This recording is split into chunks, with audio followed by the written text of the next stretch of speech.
respondo, faço uma pergunta. Esse é o normal. Na paranoia, em especial, isso é quebrado. Isso é este outro que deveria responder não responde, não fala, não interage. Ele não passa do eixo, lembra daquele X lá, né? Da coisa. Sim. Tem um eixo que é o eixo imaginário e é interrompido pelo eixo simbólico, que é o eixo do inconsciente. Ele diz assim, não há essa passagem para o simbólico, fica tudo no imaginário.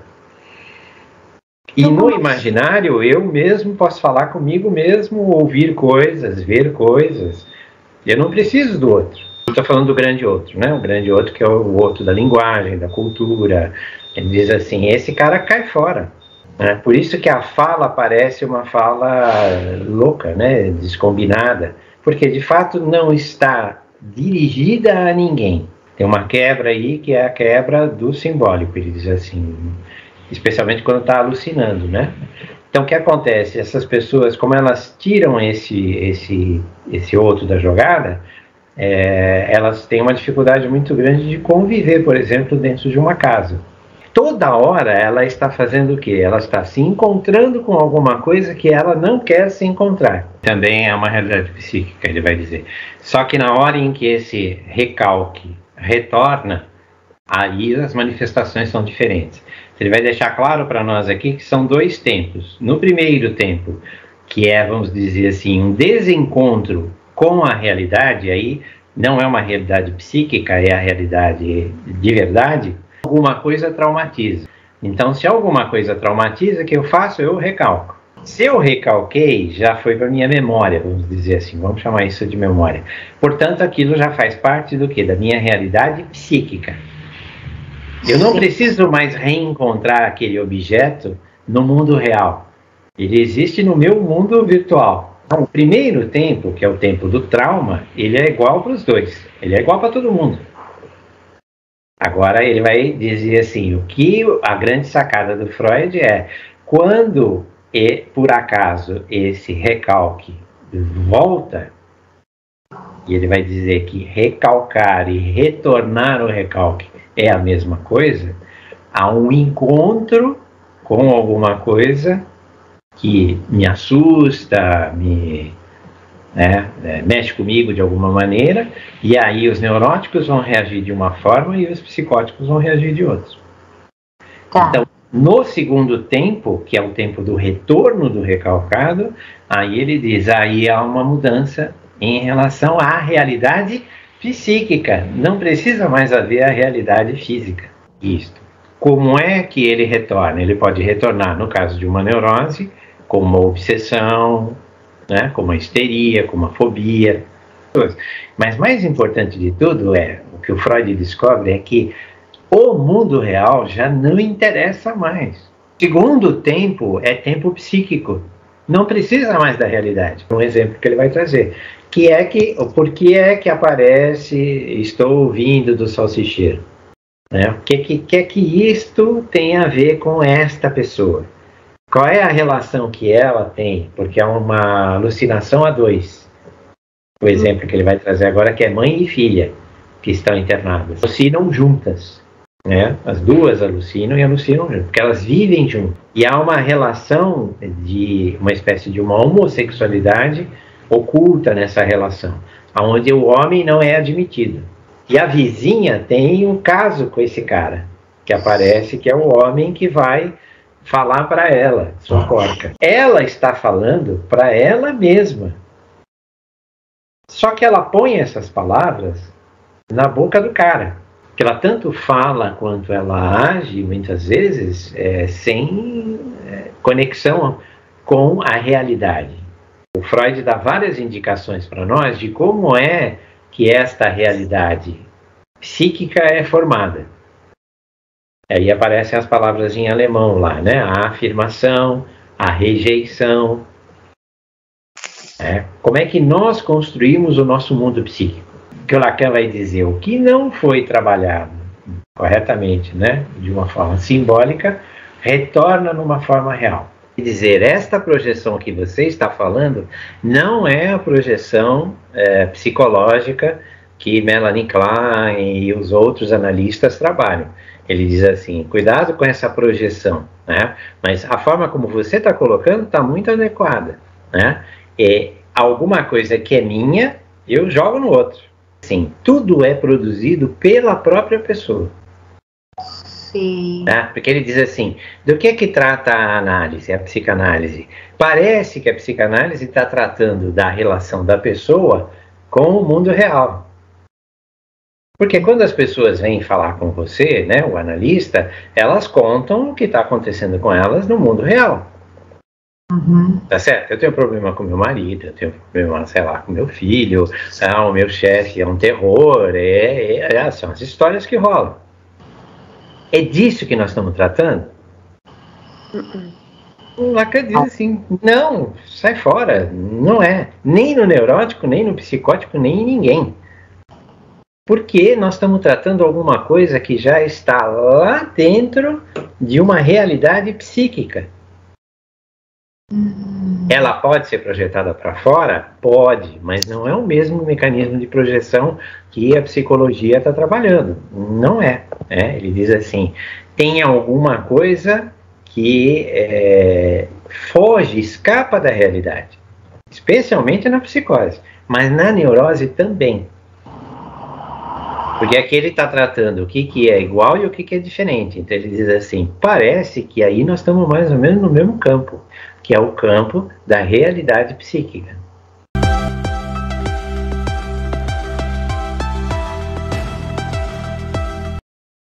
Ela está falando dela, na visão do Lacan, né? Mas ela está sempre usando, de certa forma, esse terceiro.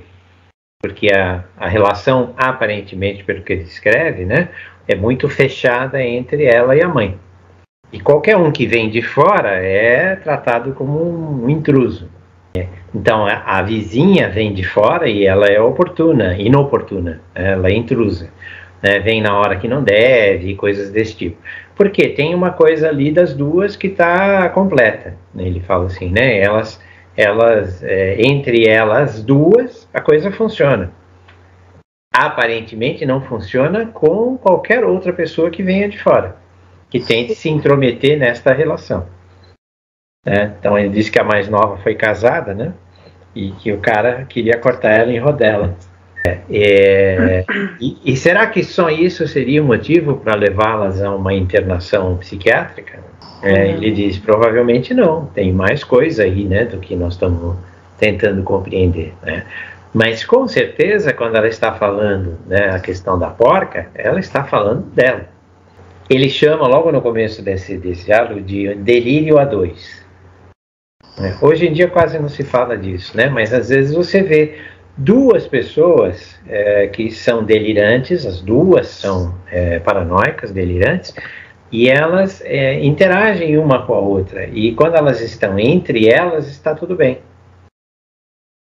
Basta entrar um terceiro na jogada, qualquer que seja, não importa quem seja, que aquilo se desmancha, se desfaz e vira uma coisa louca. O quanto essa estabilidade é uma estabilidade provisória, porque elas estão fechadas numa espécie de uma relação delas, né? Uma coisa própria delas, né? Que deve ter muito dessa maluquice, né? Mas não permite que um terceiro entre. O relato, né, do chefe dela diz que ela é uma pessoa tranquila, amável, boa. Fora desta relação dual, veja, no trabalho é ela quem está trabalhando. Não vai ela e a mãe trabalhar. Uhum. Tá certo? Então, aí no trabalho ele diz assim, ela é uma pessoa ótima, amável, tranquila, não arruma encrenca com ninguém e tal. Agora, quando as duas estão juntas, será que só esse encontro com esse mal educado, de eu venho do salsicheiro, porca, isso seria uma injúria, né? O que é uma injúria? Para sintomas paranoicos, não em estrutura, mas também na estrutura, o que aparece é isso, porque o outro, ele entra sempre como uma coisa agressiva.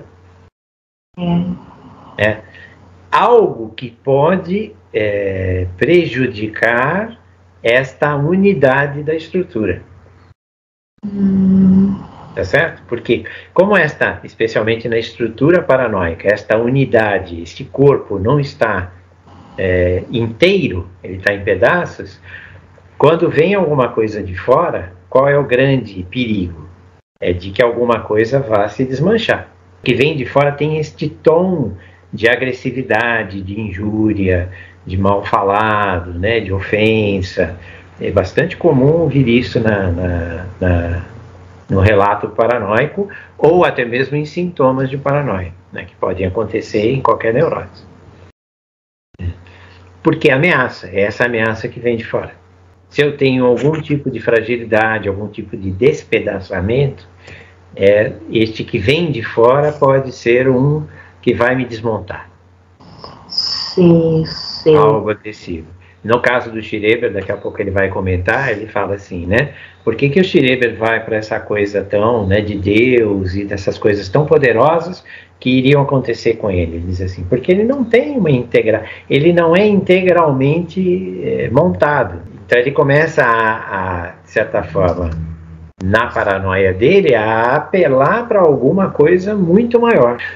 O quanto nós sabemos que é importante para nós estarmos íntegros. Não só uma integridade física, porque se eu perder um pedaço do meu corpo a coisa complica para o meu lado, né? Mas também uma integridade psíquica. Tem o eixo imaginário, né? Que é do A ao A linha, né? E o eixo simbólico que vai, né, do grande outro para o S, que é o inconsciente. Né? Então, o que ele está dizendo? Quando a fala é delirante, este grande outro, que é o orientador do simbólico, do inconsciente, ele desaparece. Ele some, e quem é que assume esse lugar? É o próprio pequeno outro. Então, eu falo, mas eu não falo usando como referência a linguagem que é comum a todas as pessoas. Eu falo de uma forma muito particular. O que a gente percebe, às vezes, né, em delirantes, é que eles não estão falando com as outras pessoas. Eles ficam, por exemplo, na rua falando sozinhos. Os paranoicos, né, que é a maioria desses que ficam na rua gritando eles não estão falando, eles não estão usando como referência a linguagem e a equivalência com as pessoas que de fato existem. Ele cria uma espécie de um fantoche, por isso que o que é um fantoche? É um boneco. E ele coloca esse cara no lugar ali e fica nesse diálogo só imaginário. Ela fala pro cara que ela encontra no corredor, né? Estou vindo do salsicheiro. E escuta dele porca. Ele fala assim, muito provavelmente não. Ela talvez nem tenha falado, imaginou o que falou e inclusive imaginou o que ouviu. Não preciso da presença desse outro, de fato, para poder ter esse diálogo. Eu faço esse diálogo comigo mesmo.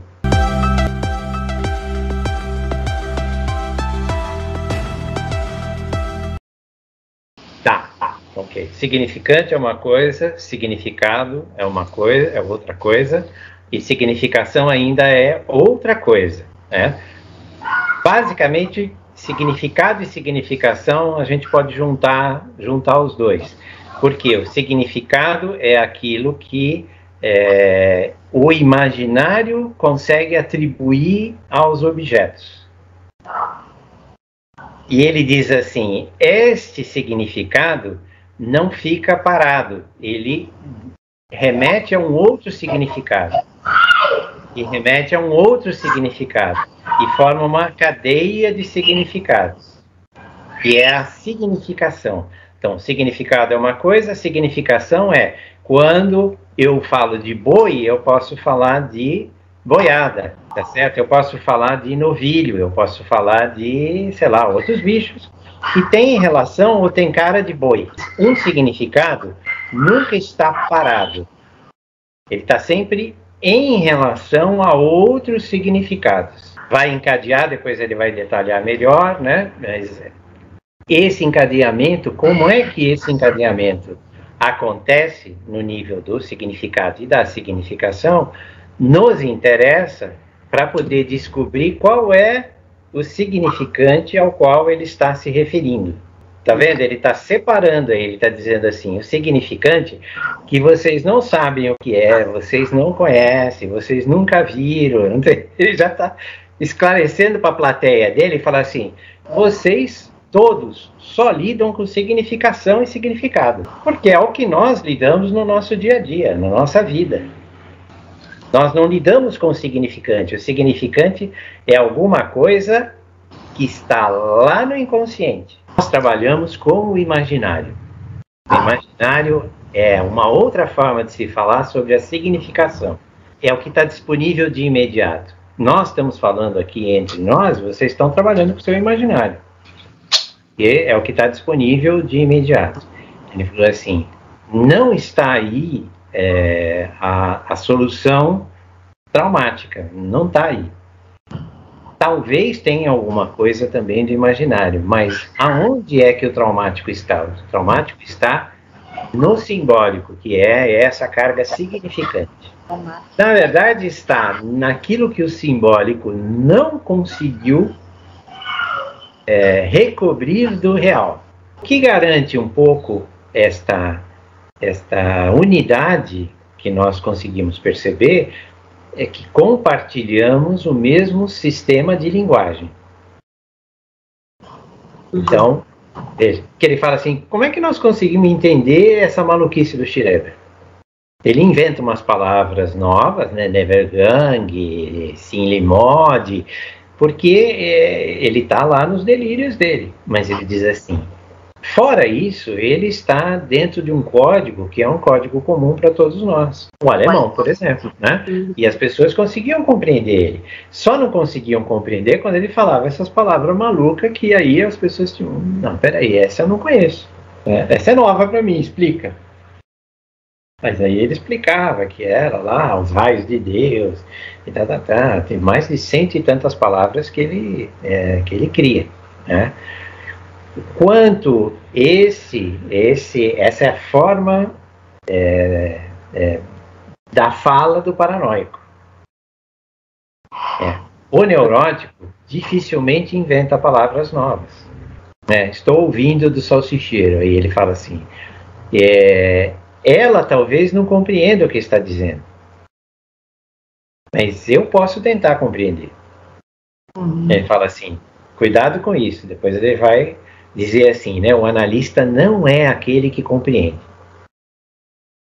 Aí cai todo mundo de cara no chão, né? Porque fala assim, peraí, que eu acho que analisar é entender o que o cara está falando. Ele fala assim, se você ficar entendendo muito, você não vai analisar nada.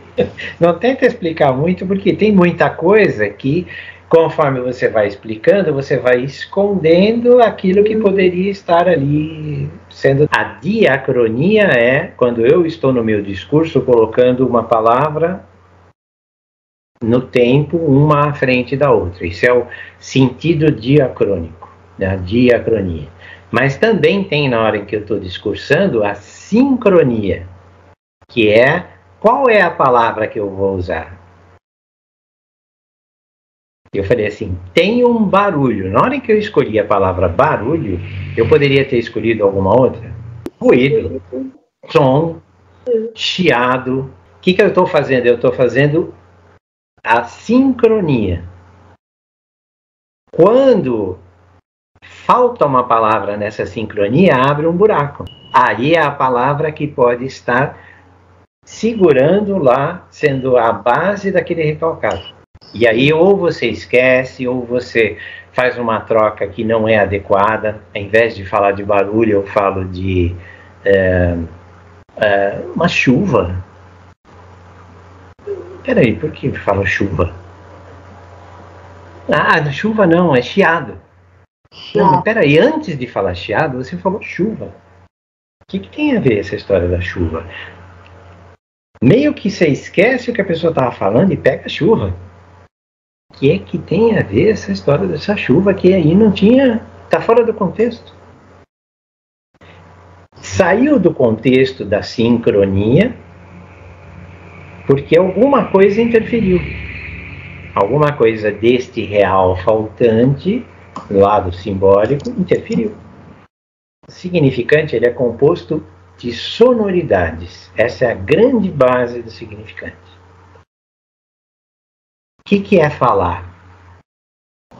Na verdade, nós não falamos, nós cantamos.